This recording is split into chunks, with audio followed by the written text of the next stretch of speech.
Charles Lawson, a hardworking tobacco farmer in North Carolina, seemed like a man devoted to his wife Fanny and their 7 children. But on Christmas Day 1929, their lives turned into one of the darkest tragedies in American history. What began with new clothes, a family portrait, and holiday cheer ended in bloodshed, leaving neighbors and investigators to wonder what secret drove Charles to destroy the very family he had built. The Lawson family lived in the quiet farmlands of North Carolina during the last winter of the 1920s, when the Great Depression had just begun to cast its shadow across the country. Life on a farm was never easy, but Charles Lawson, a hard-working tobacco farmer, had done his best to provide for his wife Fanny and their 7 children. The days were long, the work backbreaking, and the money scarce. Yet as Christmas approached in 1929, there was a sense of unusual activity at the Lawson household. Neighbors began to notice that Charles seemed more animated than usual. Instead of his normal, frugal habits, he was suddenly spending money he could barely spare.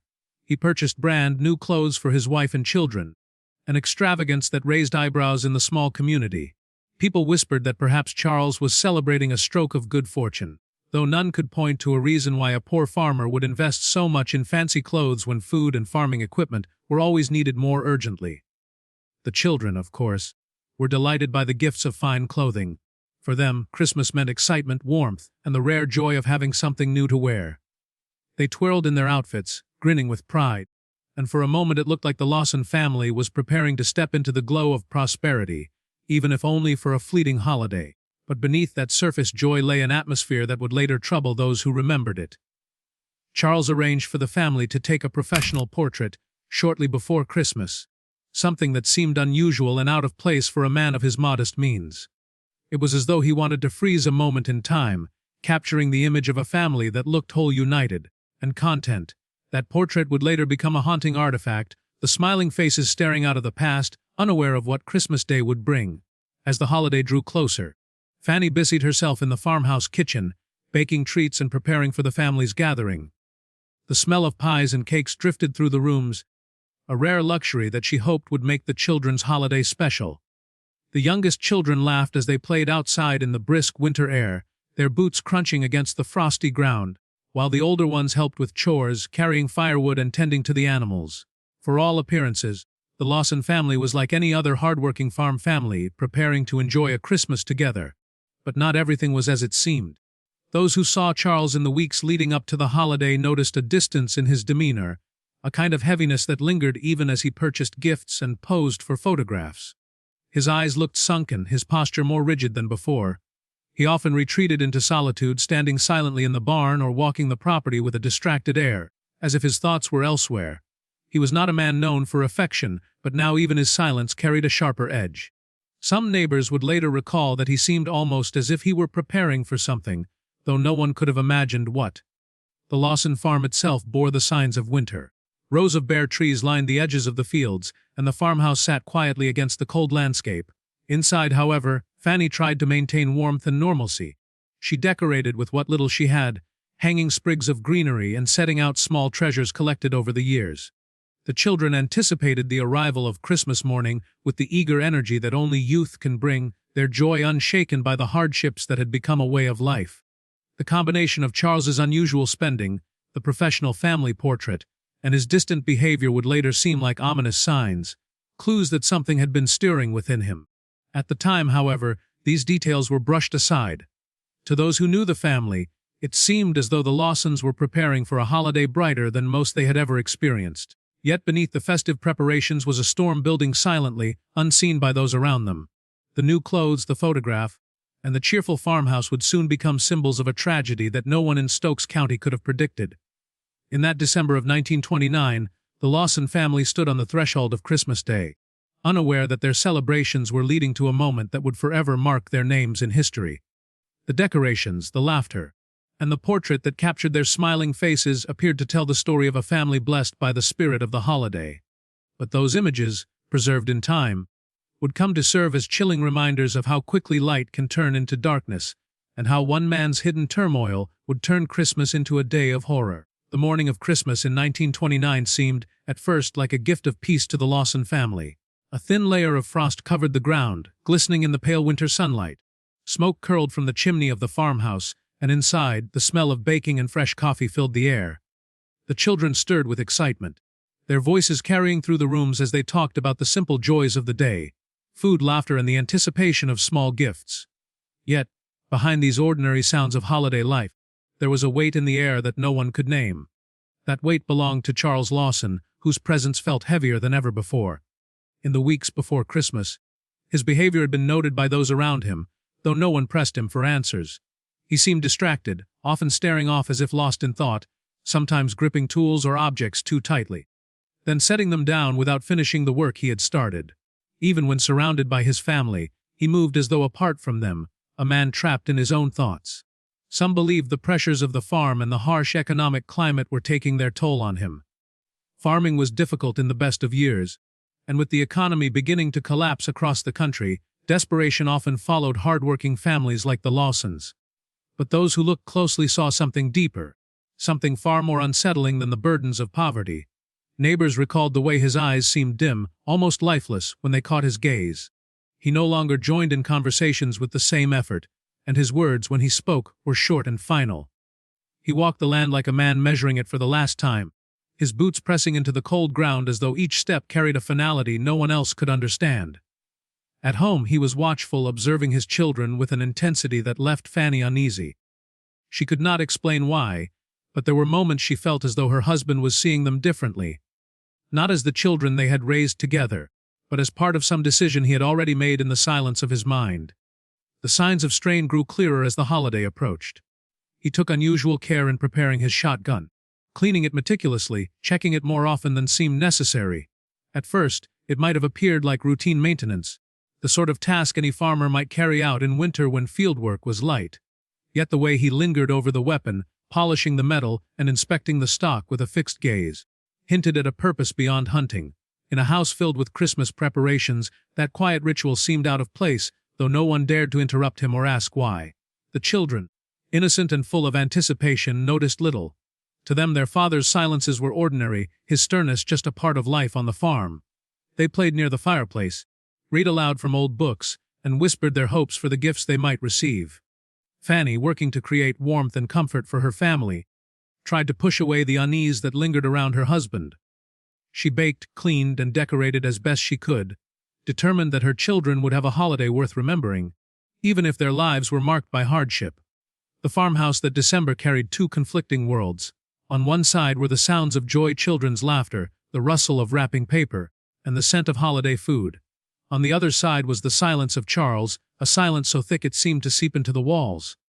When he looked at his family, there was no softness in his eyes. His expression remained unreadable, his thoughts locked away. Those around him could sense that something was wrong, but no one could have imagined the depth of what was brewing in his mind. The shadows stretched longer as Christmas Day approached. Charles often withdrew to the barn, closing the door behind him, shutting out the cheerful noises of his home. He stood alone among the tools and the scent of hay, as if the solitude of that place gave him the space to face whatever storm raged inside him. It was there, away from the eyes of his wife and children, that he wrestled with his thoughts. Whether it was madness, despair, or a secret too heavy to bear, no one knew. But each day his distance grew, and with it the invisible line between him and the family he had once seemed so eager to celebrate. The strange mix of joy and tension created a holiday atmosphere unlike any other. For the children, it was a season of delight. For Fanny, it was a test of her strength to hold her family together. And for Charles, it was something far darker. The world outside the Lawson farm carried on in the ordinary rhythm of winter, neighbors preparing their own Christmas gatherings. Inside the farmhouse, however, a shadow lengthened over the family. It was a shadow that no one could see clearly, yet it was already in motion, leading them toward a fate that would silence their holiday forever. Christmas morning at the Lawson farmhouse began like many others before it, with the children rising early, their voices full of excitement, the sound of feet rushing across wooden floors, and the kitchen filling with the warmth of food being prepared. The air smelled of baked goods, coffee, and wood smoke, a mixture that gave the home a comforting sense of holiday spirit. Fanny moved quickly, setting the table, organizing what little she had to make the day special.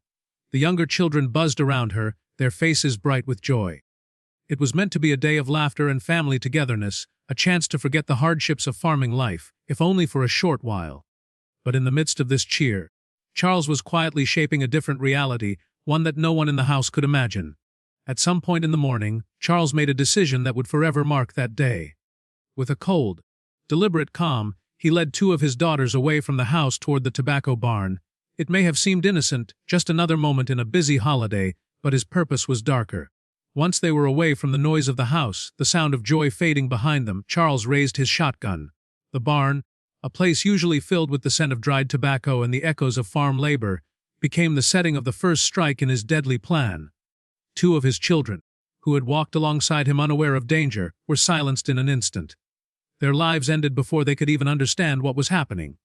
The sound of gunfire split the air, carrying faintly toward the house, though in the bustle of Christmas morning it may not have been recognized for what it was. Perhaps Fanny thought it was hunting, a common enough sound in the countryside. Perhaps she dismissed it as nothing unusual, but Charles knew there was no turning back now. With the first act carried out, his resolve hardened. He walked back toward the house with a chilling calmness, his weapon still in hand, his mind fixed on a plan that no one else knew existed. Inside, the family carried on, unaware of what had just occurred outside. The children continued to chatter, some playing near the fireplace, others sneaking tastes of food from the kitchen. Fanny moved among them, perhaps feeling a faint unease that she could not explain. When Charles stepped through the door, the atmosphere shifted instantly. His presence filled the room, but not with the quiet heaviness that had marked him in recent weeks. This time it was something sharper, colder. Without hesitation, he raised his shotgun again. The farmhouse that had been alive with joy was filled instead with terror. Fanny, the heart of the family, was struck down first, leaving the children defenseless and confused. The chaos that followed unfolded in moments, yet for those who would later imagine it, it felt endless. One by one, Charles turned the weapon on his children, silencing their laughter forever. The sounds of Christmas, the laughter, the clinking of dishes, the creak of floorboards, were replaced with horror. The decorated home, filled with holiday scents and small treasures, became a scene of devastation. Every action Charles took seemed deliberate, as though he had thought through each step before the day began. There was no rush, no hesitation. Only the grim determination of a man carrying out a plan he believed was final. The children had no chance to escape, no time to understand why the man they trusted had turned on them. In a matter of minutes, the Lawson household was transformed from a place of celebration into a place of unspeakable tragedy. By the time the noise subsided, the farmhouse stood silent.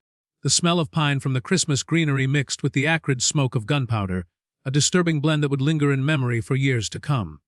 Outside, the winter air remained still, as though nature itself paused at the horror unfolding within those walls. The only Lawson child left alive was Arthur, the eldest son, who had been sent on an errand earlier in the day. By chance alone, he was spared from the fate that consumed his family. He was not there to see his father's descent into violence, not there to hear the final moments of his mother and siblings. This twist of timing would forever mark him as both fortunate and cursed, the sole survivor of a day that erased nearly everyone he loved. As the day wore on and the sun dipped lower in the sky, the farmhouse remained in eerie quiet. The Christmas decorations, the carefully chosen clothes, the photograph taken just days earlier, all of it became part of the haunting contrast between what the holiday was meant to be and what it had become. The cheerful signs of festivity stood frozen against a backdrop of silence and loss. The massacre was complete, but the story was not over. Charles himself remained, walking through the aftermath of what he had done. The man who had once been seen as a hardworking farmer, a father providing for his family, had transformed into the destroyer of his own household. What thoughts occupied him in those final hours would never be fully known. But one thing was certain: Christmas Day of 1929 was no longer a celebration for the Lawsons. It had become the darkest of tragedies, and its shadow would stretch far beyond the farmhouse where it began. News of the Lawson tragedy spread through the small farming community with the speed of wildfire, carried on whispers that soon turned into shouts of disbelief. Neighbors had expected to hear laughter and music from the Lawson home on Christmas, just as they heard from their own. Instead, what greeted them was silence, broken only by the faint echo of gunfire that some had dismissed earlier in the day. When the truth became known, shock settled over the town like a heavy fog. People rushed to the farm, their curiosity mingled with horror, only to be confronted with a scene that few could ever forget. The farmhouse, once decorated with greenery and simple holiday touches, now stood as a monument to devastation. What awaited those who entered was beyond imagination. The decorated tree stood in the corner, gifts still wrapped beneath it, the evidence of a day that had been meant for joy. The smell of food lingered in the air, mingling with the sharp scent of gunpowder, creating an atmosphere that felt both familiar and alien. The family, dressed in the new clothes Charles had bought for them, now lay lifeless. the festive garments serving only to highlight the terrible contrast between what the day was supposed to be and what it had become. It was not simply a crime scene. It was a vision of innocence destroyed in the very place it was meant to be celebrated. The community struggled to understand how such a thing could happen. Charles had been known as a stern but dependable man, a farmer who worked hard to keep his land and provide for his children. No one had imagined that he carried within him the capacity for such destruction. Some neighbors suggested that he had lost his mind, that something inside him had broken in the days before Christmas.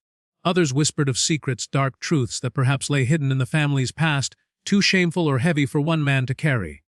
Theories grew with each retelling, each one attempting to make sense of an act that seemed senseless. Authorities arrived quickly, attempting to piece together what had happened. The sheriff and his deputies moved through the farmhouse with grim determination, cataloging the evidence, trying to understand the sequence of events. They followed Charles's trail from the barn to the house, step by step, tracing the path of destruction he had carved through his own family. In the end, the evidence told a story of deliberate action, not madness in the moment. It was clear that Charles had planned his crimes, waiting for Christmas Day to carry them out. That revelation only deepened the horror. As investigators examined the scene, the body of Charles himself was discovered nearby, his weapon close at hand. He had turned the gun on himself after completing what he had set out to do. His final act left behind no note, no explanation, only silence. The unanswered questions became part of the tragedy, leaving the community to fill the void with speculation. Why had he killed the very people he had worked so hard to clothe and protect? What darkness had driven him to destroy everything he claimed to love? The absence of answers gave the crime an enduring sense of mystery, one that would never fully fade. In the days that followed, the Lawson farmhouse became an attraction for those drawn by morbid curiosity. People traveled from surrounding towns, some out of sympathy, others out of a fascination with the macabre. They walked the property, peered into windows, and spoke in hushed tones about what they had heard. Newspapers carried the story far beyond the boundaries of Stokes County, painting the Lawson family's Christmas as one of the darkest in American memory. The portrait taken just days earlier was published alongside the reports, the smiling faces of the family standing in stark contrast to the story of their deaths. That photograph, meant to capture love and unity, instead became one of the most haunting relics of the crime. For the surviving son Arthur, spared only because he had been sent away on an errand, the weight of the tragedy was unbearable. Strangers who came to gawk at the house often forgot that he remained, a boy suddenly alone in the world, burdened with memories and questions he could never escape. He had left home with the expectation of returning to a joyful Christmas, only to come back to silence and loss. His survival was both a gift and a curse, for while he lived, he carried the shadow of that day with him for the rest of his life. The community mourned together, though even their collective grief could not close the wound the tragedy had opened. The Lawson name, once associated with nothing more than farming and family life, was now tied forever to horror. Each Christmas that followed in Stokes County carried a chill reminder of the past. Families gathering for their own celebrations could not help but think of the Lawsons, their holiday joy darkened by memory. What should have been a story of family and resilience became instead a cautionary tale of how quickly love can be replaced with violence, and how fragile happiness can truly be. The farmhouse itself stood as a silent witness, its walls holding secrets no one would ever fully uncover. To those who looked at it, the building became more than wood and stone. It became a symbol of unanswered questions, a monument to a crime that defied reason. The community could only stand outside its doors, wondering what had been in Charles Lawson's mind as he destroyed the life he had built. The horror of that Christmas lingered long after the decorations were taken down, a story that would echo through generations, never losing its power to shock and disturb.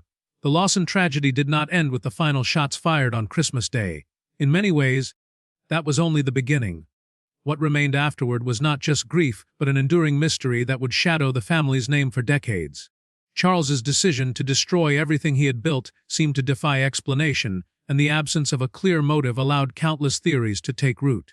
Each retelling added a layer of speculation, and the story of that dark holiday passed into legend as much as it remained a crime. The surviving son Arthur carried the heaviest burden. By chance, he had been away when his father carried out the killings, sent on an errand that saved his life. Returning to find his entire family gone was a wound he could never escape. For the rest of his days, people looked at him not only as a survivor, but as a living reminder of the horror. Wherever he went, the shadow of that Christmas followed him. He had to live with questions that would never be answered. Why was he spared? Why had his father chosen that day? And why had the family been dressed in new clothes, photographed as though to preserve them for posterity, only to be destroyed days later? These questions never left him, and the silence around them grew heavier as the years passed. The farmhouse itself became a place of grim fascination. Crowds came from miles away to see the scene of the crime, and some even paid small fees to walk through the rooms where the killings had occurred. The very house became a macabre museum, filled with people's whispered voices, their footsteps on the same wooden floors where the family had lived and died. To some, this display was a way of keeping the story alive. To others, it was a cruel exploitation of tragedy. The furniture, the decorations, even the Christmas tree left standing, became part of an exhibit that blurred the line between remembrance and spectacle. The portrait of the family, taken just before the massacre, was displayed as well, and its presence deepened the eerie sense of forewarning that seemed to hang over the case. Speculation about motives never ceased. Some said Charles had suffered a head injury earlier that year while working on the farm, and that it had changed him in ways that no one could fully understand. Others whispered of shameful family secrets, things hidden behind closed doors that may have driven him into despair or madness. Still others suggested that the stress of poverty and the onset of the depression had broken him, leaving him unable to see any way forward. None of these theories could be proven, and with Charles gone, there was no way to ask. The absence of answers gave the story its enduring mystery, one that kept it alive in the minds of those far beyond North Carolina. For the community, the Lawson massacre became a scar that time could not easily heal. Each Christmas, when families gathered in warmth and safety, the memory of what had happened on that farm returned. Parents told their children of the tragedy as a warning, a reminder of how fragile peace could be. Neighbors who had once exchanged friendly waves with Charles before the holiday now remembered him only as the man who had brought terror into their midst. The Lawsons were no longer simply a family. They had become a symbol, a reminder that even in the most ordinary places, unimaginable darkness could take root. Arthur lived under this shadow until his own death many years later, his life marked by loss and by the curiosity of strangers. The story of his survival did not bring him peace, but rather tied him forever to a past he could never escape. The farmhouse itself eventually fell into disrepair, but even as it decayed, people remembered. They spoke of the tragedy in hushed voices, as if repeating it too loudly might awaken the ghosts of that terrible day. The Lawson family's Christmas of 1929 has never been forgotten because it represents more than one man's crime. It is a story of innocence destroyed, of celebration turned into horror, and of unanswered questions that linger long after the events themselves have passed. The portrait of the family, taken so shortly before the massacre, still stares back at anyone who looks upon it. The smiles are frozen, the eyes bright, as though unaware of what fate awaited them. That image, more than anything, ensures that the tragedy remains vivid, a haunting reminder of what was lost. Even now, nearly a century later, the case is spoken of with a mixture of fascination and dread. People are drawn to it not only for the scale of the crime, but for the mystery that refuses to be solved. What was in Charles Lawson's mind as he carried out the destruction of his family? Was it madness, despair, or a secret buried so deep that no one would ever uncover it?